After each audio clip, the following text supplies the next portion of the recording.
കഴിഞ്ഞ ദിവസം എന്നെ ആരോ വിളിച്ചിട്ട് എന്നോട് ചോദിച്ചു.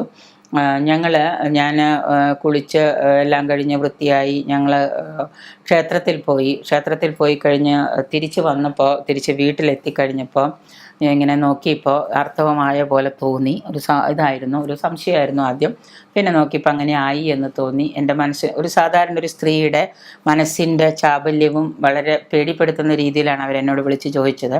എനിക്കത് ഭയങ്കര പേടിയായി. ക്ഷേത്രത്തിൽ വെച്ചാണോ ആയെന്ന് എനിക്കൊരു സംശയമുണ്ട്.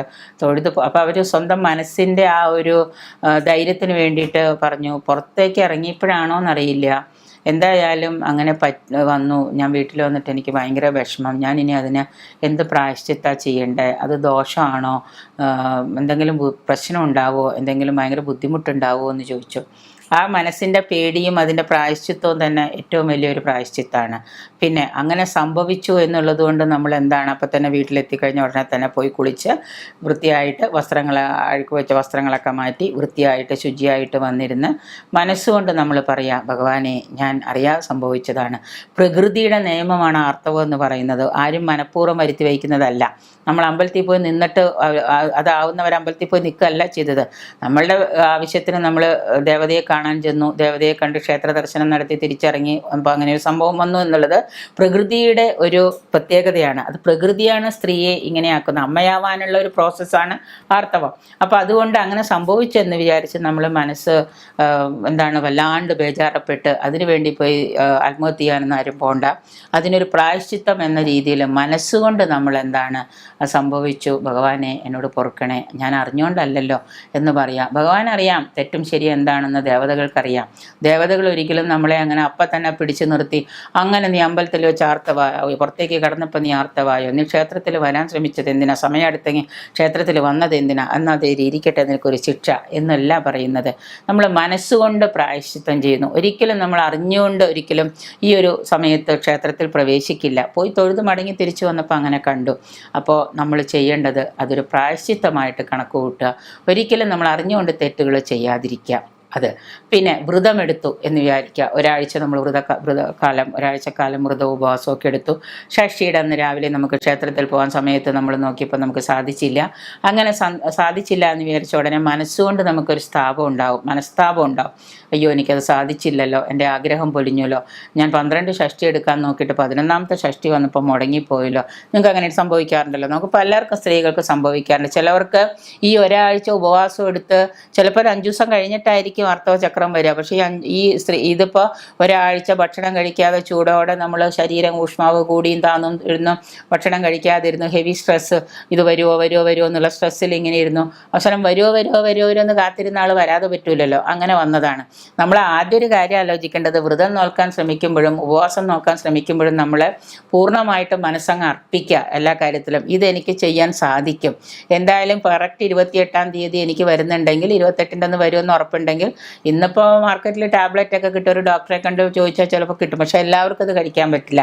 അപ്പോൾ അങ്ങനെ വരുമെന്ന് ബോധ്യം ഉണ്ടെങ്കിൽ ഉടനെ എന്ത് ചെയ്യുക, എനിക്ക് എന്തായാലും ഈ വ്രതം ഉപവാസം എനിക്ക് കറക്റ്റായിട്ട് ചെയ്യാൻ പറ്റും, ഇത് നല്ല രീതിയിൽ എനിക്ക് മുന്നോട്ട് കൊണ്ടുപോകാൻ പറ്റും. അതേ ചിന്തയിൽ തന്നെ നമ്മൾ അതിലേക്ക് മുന്നോട്ട് നിന്ന് പ്രാർത്ഥനയോടെ നമ്മൾ കൈകാര്യം ചെയ്ത് നമുക്ക് തീർച്ചയായിട്ടും സാധിക്കും. ചിലപ്പോൾ ഇതെല്ലാം കഴിഞ്ഞന്ന് വൈകുന്നേരം ആവാം, ചിലപ്പോൾ പിറ്റേ ദിവസം. ഇനി അങ്ങനെ സാധിക്കുന്നില്ല എങ്കിൽ നിങ്ങൾ ഷഷ്ഠി നോറ്റു, തലേദിവസം വരെ ഉപവാസമായിരുന്നു, തലേദിവസം വരെ ഒരിക്കൽ ഊണ് കഴിച്ചു, അന്ന് രാവിലെ ആയപ്പോൾ സാധിച്ചില്ല, ക്ഷേത്രത്തിൽ പോകാൻ പറ്റിയില്ല എന്ന് വിചാരിച്ചിട്ട് നിങ്ങൾ വിഷമിക്കേണ്ട. ഉടനെ എന്ത് ചെയ്യണമെന്ന് വെച്ച് കഴിഞ്ഞാൽ ആ വീട്ടിൽ തന്നെ നിങ്ങൾ കുറച്ച് വീണ്ടും അത് അങ്ങനെ ആവുന്ന സമയത്ത് വേഗം പോയി ഒന്ന് കുളിച്ച് ശുദ്ധമായി വന്നതിന് ശേഷം പൂജാമുറിയിലോ മറ്റ് വിളക്കോ മറ്റ് സാധനങ്ങളോ പവിത്രമായ സാധനങ്ങളോ ഒന്നും സ്പർശിക്കാതെ നേരെ വന്നിട്ട് നമ്മൾ എന്ത് ചെയ്യണം, കുറച്ച് അരിയോ ഉണക്കലരിയോ പച്ചരിയോ എന്തെങ്കിലും എടുത്തിട്ട് ഭക്ഷണം വെച്ച് നമ്മൾ അത് വെച്ചിട്ട് അതിൽ ഭഗവാനെ വിചാരിച്ച് കുറച്ച് വെള്ളം തെളിച്ചിട്ട് നിങ്ങളത് ഭക്ഷിച്ച് നിങ്ങളുടെ വ്രതം അവസാനിപ്പിക്കാം. അങ്ങനെ ചെയ്യുക. എന്നാൽ പിന്നെ വേഗം പോയിട്ട് കുറച്ച് മത്സ്യം വാങ്ങിച്ചുകൊണ്ടുവന്ന് മത്സ്യമാംസാദികൾ വെച്ച് ഭക്ഷണം കഴിച്ചു. വേറെ എന്തൊക്കെ ചെയ്യാമോ അതൊക്കെ ചെയ്തു. അങ്ങനെയല്ല. എന്നിട്ട് അത് കഴിഞ്ഞിട്ട് നമ്മൾ വ്രതം എങ്ങനെയാണോ നമ്മൾ പൂർണ്ണ പ്രാർത്ഥനയോടെയൊക്കെ ആയിരുന്നുവെങ്കിൽ മനസ്സുകൊണ്ട് നമുക്ക് പ്രാർത്ഥിക്കാം. അതിനൊരുപാട് പിന്നെ ടെൻഷൻ അടിച്ച് ഹെവി സ്ട്രെസ് അടിച്ചിട്ട് അവർക്കെല്ലാവർക്കും അമ്പലത്തിൽ പോയിട്ട് ഷഷ്ഠി നോറ്റ് അവർക്കെല്ലാവർക്കും ഇന്ന് പുണ്യം കിട്ടി, എൻ്റെ ഷഷ്ഠി മുടങ്ങി, എനിക്ക് പുണ്യം കിട്ടിയില്ലല്ലോ എന്ന് വിചാരിക്കേണ്ട. നിങ്ങളുടെ മനസ്സിൻ്റെ ആ നന്മയും മനഃശുദ്ധിയും നിങ്ങൾക്കുണ്ടെങ്കിൽ, ശരീരശുദ്ധി ശരീരശുദ്ധിയേക്കാൾ ഏറെ പ്രാധാന്യമാണ് മനഃശുദ്ധി. ശരീരശുദ്ധി വേണ്ട എന്നല്ല, ശരീരശുദ്ധി പ്രധാനം, പക്ഷെ അതിനേക്കാളും ഏറ്റവും കൂടുതൽ പ്രധാനമുള്ളതാണ് മനഃശുദ്ധി. അപ്പം മനസ്സ് നല്ല ശുദ്ധമായിട്ട് നല്ല പവിത്രമായിട്ടിരിക്കുന്ന ഒരു വ്യക്തിയാണെങ്കിൽ നിങ്ങൾ അതൊന്നും കണക്കാക്കേണ്ട. ഇത് കഴിച്ച് ഉപവാസം അവസാനിപ്പിച്ച് വീട്ടിലിരുന്ന് നിങ്ങൾ മനസ്സുകൊണ്ട് നാമം ചൊല്ലുക. മനസ്സുകൊണ്ട് ചെല്ലുക, ചുണ്ടനങ്ങാതെ മനസ്സുകൊണ്ട് ത്രായതേ നിങ്ങൾ മനനെ ത്രായതേ, നിങ്ങളത് മനസ്സിൽ നാമം ചൊല്ലി വളരെ ശക്തമായിട്ട് തന്നെ മനസ്സുകൊണ്ട് നിങ്ങൾ അർപ്പിക്കുക. ഇനിയെങ്കിലും എനിക്കിത് മുടക്കം വരാതെ പൂർണ്ണമാക്കാൻ എന്നെ അനുവദിക്കണേ ഭഗവാനെ എന്ന് വിചാരിച്ച് നിങ്ങൾ പ്രാർത്ഥനകൾ സങ്കല്പം വെച്ച് ചെയ്യുക. അത്രയോ നമുക്ക് ചെയ്യാൻ പറ്റുള്ളൂ. അത് നമ്മൾ ചെയ്യുമ്പോൾ അടുത്ത തവണ നമുക്ക് ഇതിനേക്കാൾ ഭംഗിയായിട്ട് ചിലപ്പോൾ അത് കഴിച്ചു കൂട്ടാൻ പറ്റും. ഇതുതന്നെയാണ് ഏകാദശി നോൽക്കുമ്പോഴും. ക്ഷേത്രത്തിൽ പോകാനോ മറ്റു കാര്യം, ഇനി വ്രതം നോറ്റ് മുഴുവനാവുന്നതിന് മുൻപ് ഈ സംഭവിച്ചു കഴിഞ്ഞാൽ നിങ്ങൾ ആരും ടെൻഷൻ ആവണ്ട. ആർത്തവചക്രം സ്ത്രീക്ക് അമ്മയാവാനുള്ളൊരു സിഗ്നലാണ്, സിമ്പലാണ്. അത് നമുക്ക് സ്ത്രീക്ക് വേണം. അതുകൊണ്ട് അത് വരുമ്പോൾ ഇടിച്ച് നെഞ്ചത്തടിച്ച് കരയാനൊന്നും നിൽക്കണ്ട.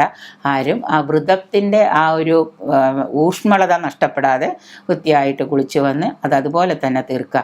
അതിന് എനിക്ക് കിട്ടിയില്ല, അവൾക്ക് കിട്ടി, അവൾക്ക് പുണ്യം കൂടുതൽ കിട്ടി, എൻ്റെ മുടങ്ങിയില്ലോ എന്ന് ചോദിച്ചിട്ട് കരയാൻ നിൽക്കണ്ട. വ്രതത്തിന് ഒരിക്കലും തിരുവാതിര വ്രതം നോൽക്കുന്ന സമയത്ത് സ്ത്രീ ആർത്തവമുള്ള സ്ത്രീയാണ്, അവൾ അങ്ങനെയാണെങ്കിൽ തന്നെ തിരുവാതിര വ്രതം എടുക്കുന്നതിന് വിരോധമില്ല. അമ്പലത്തിൽ പോകുന്നില്ല എന്ന് മാത്രമേ ഉള്ളൂ. പക്ഷേ തിരുവാതിര വ്രതം നോൽക്കാം. തിരുവാതിര വ്രതം ആർത്തവചക്രമുള്ള ഏതൊരു സ്ത്രീക്കും തിരുവാതിര വ്രതം എടുക്കാം. ഒരിക്കലും ഉപവാസം എടുക്കാൻ പാടില്ല എന്ന് പറഞ്ഞിട്ടില്ല. പിന്നെ ചില ഏകാദശിയൊക്കെ എടുത്തു കഴിഞ്ഞാൽ ക്ഷേത്രത്തിൽ പോകാൻ പാടില്ല. അതുകൊണ്ട് നമ്മൾ അറിഞ്ഞുകൊണ്ട്, ഇപ്പോൾ ഇന്ന് പീരീഡ്സ് ആണ് അതുകൊണ്ട് ഞാൻ ഏകാദശി എടുക്കുന്നു എന്നല്ല പറയേണ്ടത്. ഏകാദശി എടുത്ത് ഉച്ചയായപ്പോൾ നമുക്ക് അങ്ങനെ സംഭവിച്ചു എന്ന് വിചാരിക്കാം. അങ്ങനെ സംഭവിച്ചു എന്ന് അപ്പം തന്നെ പോയിട്ട് വ്രതം അവസാനിപ്പിച്ച് നമ്മൾ ഭക്ഷണം കഴിക്കണമെന്ന് പറയുന്നില്ല. അതേസമയം നിങ്ങൾക്ക് നാളെ രാവിലെ ആവുന്നുള്ളെങ്കിൽ നിങ്ങൾ നാമം ജപിച്ച് കുളിച്ച് വൃത്തിയാക്കി ശുദ്ധമായിട്ട് ഇരിക്കുക. നാളെ രാവിലെ ഇത് ഏകാദശി തീരുന്ന സമയത്ത് വാരണ വീടുന്ന സമയത്ത് നിങ്ങൾ വാരണ വീടിയാൽ മതി. തുളസിയോ വൃക്ഷങ്ങളോ അല്ലെങ്കിൽ അതുപോലെ തന്നെ നമ്മുടെ വിളക്കോ നിലവിളക്കോ പവിത്രമായ ഒന്നും സ്പർശിക്കാതിരിക്കുക എന്നേ ഉള്ളൂ. വ്രതത്തിനൊന്നും ഒരിക്കലും ഇതിൽ സ്ത്രീയുടെ ശരീരത്തിൽ പ്രകൃതി വച്ചിരിക്കുന്നതാണ്. അതൊരു പാപമായിട്ട് നമ്മൾ ആരും കണക്കാക്കണ്ട. അതുള്ളത് അനുഗ്രഹമായിട്ട് കണക്കാക്കുക. അതിനെ നമ്മൾ അതേ രീതിയിൽ, കുട്ടികളാണെങ്കിൽ അവർക്ക് പറഞ്ഞു കൊടുക്കുക, ഇത് വരുന്നത് അതാണ്, അതിനെ പേടിക്കാനുള്ളതൊന്നുമല്ല. അതിനെ അതേ രീതിയിൽ നമ്മൾ വളരെ ശുദ്ധിയോടെയും പരിശുദ്ധിയോടെയും കാണാൻ നോക്കാം. വ്രതം എടുക്കുമ്പോൾ അങ്ങനെ വന്നു വിചാരിച്ചിട്ട് ആരും ടെൻഷൻ അടിക്കേണ്ട.